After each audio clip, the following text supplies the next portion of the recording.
Well, good morning and welcome to Laketon Bethel. My name is Sherwin and I'm the pastor here. We have two services every Sunday, one that meets at 9 o'clock and one that meets at 11. You're cordially invited to join us for live services. We have plenty of room for you.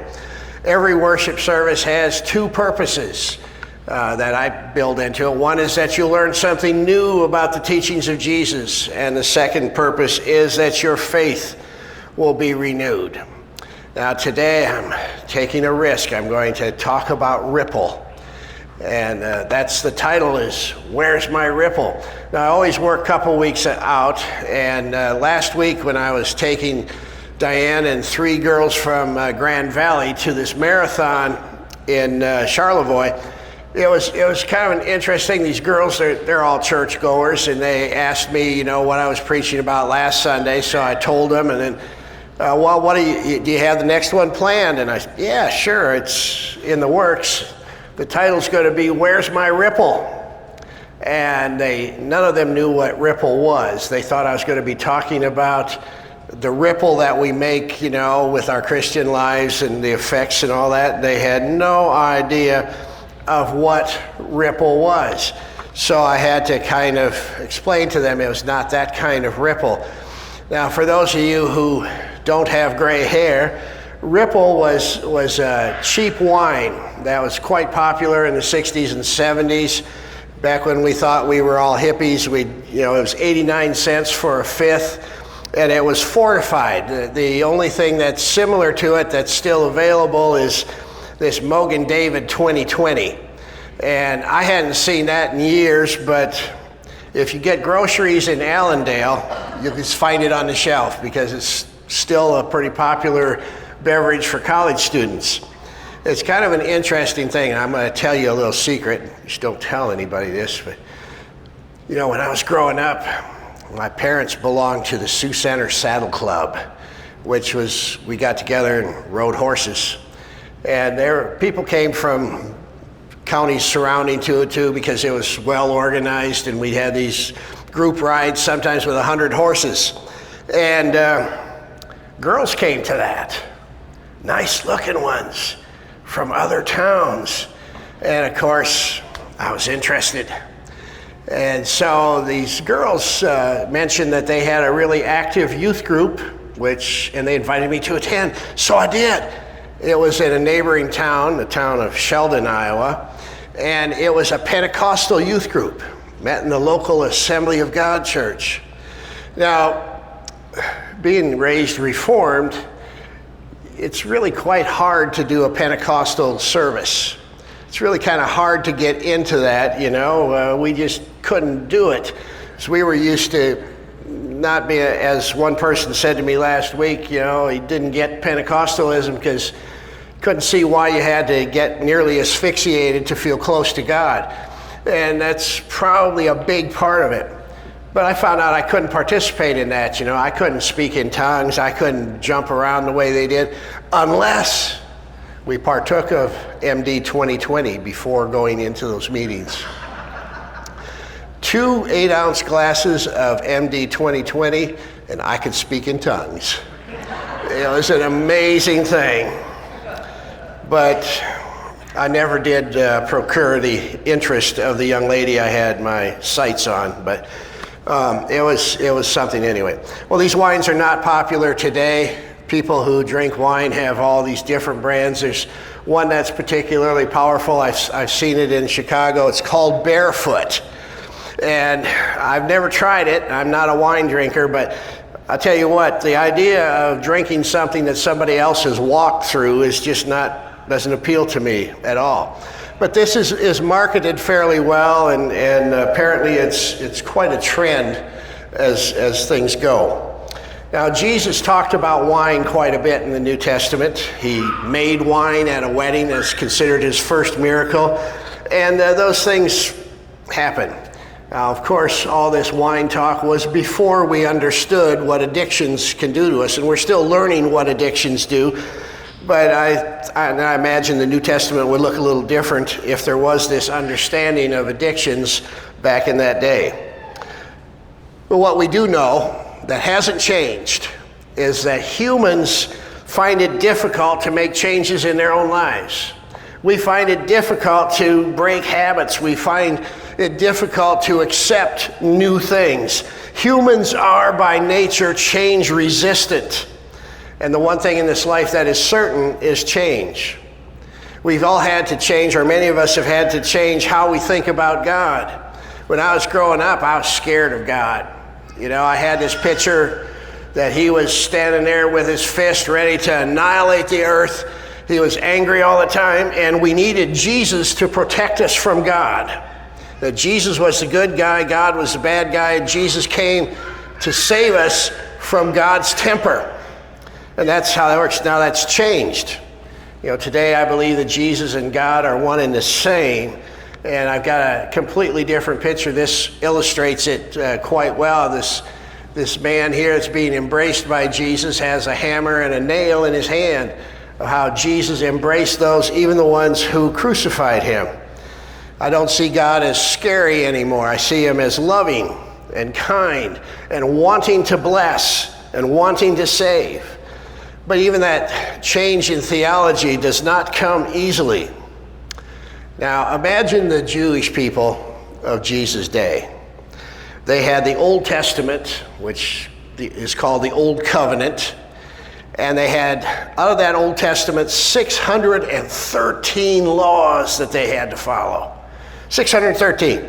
And they had them prioritized, which ones were most important. To the Jewish way of thinking in those days, God was always angry. He was never pleased with their behavior. And a Messiah was coming, but not the kind that they thought that Jesus turned out to be. They were looking for a political Messiah, somebody who would deliver them from Rome. The nation of Israel had been taken over by different governments, dozens of them throughout history. The latest incarnation was the Roman government, probably the most cruel one, and they were running the show. They were looking for a Messiah that was going to come and overthrow Rome. And when Jesus didn't do that, they were disappointed. But Jesus came to change things, and he did. The old covenant was replaced. And you hear this every time you celebrate the sacrament of the Lord's Supper. When Jesus instituted it, he said, "This is the new covenant in my blood." He changed everything. That's why we have a New Testament. Testament means covenant. And today we're going to take a look at this change based on chapter 8 of the letter to the Hebrew Christians, which is in the New Testament. This is what the author says. If the first covenant had been faultless, there would have been no need for a second covenant to replace it. See, the Old Testament was not without its faults. And that's shocking to some people. Now, I think the core of the Old Covenant was pretty cool. The Ten Commandments, still good advice for us today, still meaningful for us today. But the Ten Commandments got greatly embellished throughout history. People added on to it. People added all these other rules to it. And it became much more than it was intended. I personally believe that the story of Moses, that God handed him the Ten Commandments on the mountain, he brought them to the people of Israel, and then a bunch of scribes added on to them and made a covenant that is impossible to follow. It makes God out to be a tyrant that's impossible to please.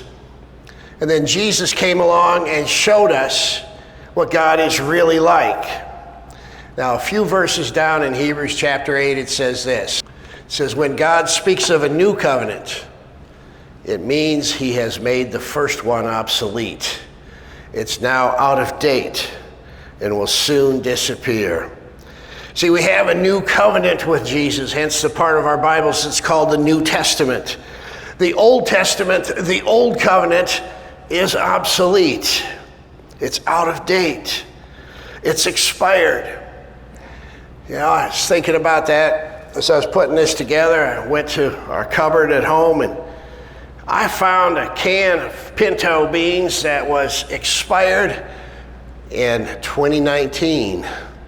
So I thought, well, maybe I'll throw those away, but then I thought, oh, they're canned, so we ate them. But you see, that food expires, just like the old covenant, and this passage says it'll soon disappear. Well, that hasn't happened. Because in the early days of Christianity, around between the year 300 and 400, they decided to take the Jewish Bible, the Old Testament, and include it as Christian scriptures. And ever since then, we've been studying the Old Testament too. Now, I like the Old Testament. I read a chapter a day, and I have for years. It's excellent background. My Bible reading schedule is in your bulletins. You can see it. We just finished the stories of Elijah and Elisha, and I think those are pretty interesting stories. The rules that are in the book of Leviticus are entertaining, to say the least. But we have to understand that the Old Testament is not binding for followers of Jesus. We're under the new covenant, not the old covenant. And Jesus himself had some interesting things to say about this. We're going to look at a quote here from the Gospel of Luke, chapter 5. Hence, I talked about ripple. Jesus said this, "And no one puts new wine into old wineskins, for the new wine would burst the wineskins, spilling the wine and ruining the skins. New wine must be stored in new wineskins, but no one who drinks the old wine seems to want the new wine. The old is just fine," they say. See, in Jesus' day, they didn't have glass bottles or plastic bottles, of course. The wine was kept in leather pouches. And what would happen, of course, is these leather pouches would age, they'd crack, and the wine would spill. And if you put new wine in the old pouches that were brittle, well, the new wine wasn't done fermenting yet. So it would expand and contract, and then the pouch would break and they'd fall out on the ground, and that defeated the purpose of it. They needed pliable leather for the new wine. Jesus is saying this to say, you can't put the new covenant in the old. It doesn't work. The new covenant is radically different, and it is powerful, and it continues to make changes in our lives as time goes on. The old covenant will explode if you put the new in it. The new wine needs to go into new flexible containers. It's time to put the old wineskins away.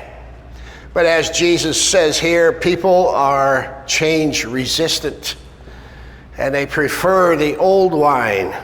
They'd rather have Ripple than Barefoot, because we are slow to change. The Reformed Church has its own peculiar history with wine. It's kind of an interesting thing. In the early 1900s, we had carried on this tradition of every time we served communion, everybody drank from the same cup. You'd had this big old chalice, and everybody would drink from it.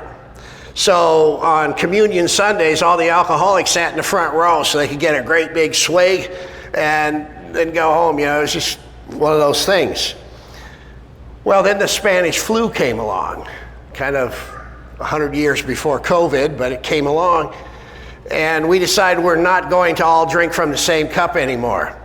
The Hollanders have a special word for that. It's vies. It's not clean. So we started using individual cups made out of glass, not the little plastic ones, but they were essentially little shot glasses that we put the wine in. And people had fits over that. They said, well, it's not biblical. Jesus took the cup and he said, everybody drink from this. And we're not following the Bible if we have individual cups. That's not right. And people left churches because of it. They left because of that. Well, then to make matters worse, just a few years after the Spanish flu, the Prohibition hit. And the Reformed Church has always been kind of conforming to the government. So the Reformed Church decided to switch to grape juice during the Prohibition. And people had fits over that. They offered to smuggle wine in from Canada just to make it right, and it was the strangest thing. But it happened. It happened in our Reformed churches. And any change is a challenge, which should not be. The Reformed faith has always been about change. We are the ones that broke off from the Catholic Church. We were the first Protestant group in Europe. And I think it should be called reforming instead of reformed, because God is not done with us yet. That was a recurring theme at General Synod, that God is not done with the Reformed Church yet. And there's always going to be a better way of doing things. Now, Jesus gave us a better way of living. He gave us a new commandment to replace all the old ones. And here it is. I'm quoting it this time from the Gospel of John, chapter 13, where Jesus says, "So now I'm giving you a new commandment." So he's taking all the old ones, putting those aside. "I'm giving you a new commandment. Love each other. Just as I have loved you, you should love each other." See, it's really quite profound how he says this.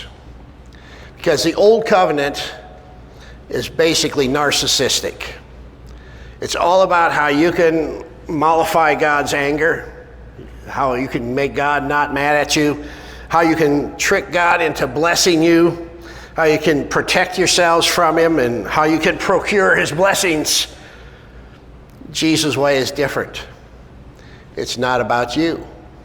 It's about the person next to you. You love the people you see, and you serve them the way Jesus served his disciples. You know what he did just before he said this? He washed their feet. He gave them that kind of an example. A few hours later, he died on the cross for them. He was willing to love ultimately. The commandment of the new covenant is love. Now that's revolutionary thinking. It's radical thinking even today. See, when I was growing up, I always thought, well, the biblical rules are about controlling how and whom people have sex with. Or it was about controlling recreation. You know, you couldn't dance or go to R-rated movies, etc. In my hometown, it was kind of interesting, you know, because it was the highest percentage of Dutch people of any community in the United States. And there were basically two religions. There was Reformed and Christian Reformed. And then there's a tiny Baptist church, but we all thought they were all going to hell anyway. So, you know, it wasn't like that. But it was so interesting how that was put together. The Reformed were the liberals, not to be trusted. The Christian Reformed were the conservatives. And, well, you could always trust them. If you went fishing, you had to make sure if you're going to take one Christian Reformed person along, you had to take two. Because if you had one, he would drink all your beer, and if you had two, neither one of them would have any. And that was kind of how it was said in those days.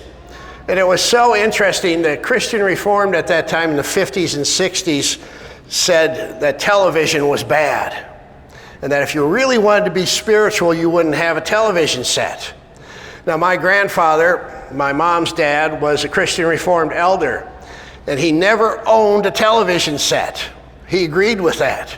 And on Sunday afternoons, if there were sports on TV, you could tell which homes belonged to the Christian Reformed Church, because they had televisions, but they put the antennas, you remember antennas before cable, in their attics, not on top of their houses, so that nobody could see it, and the drapes were always shut.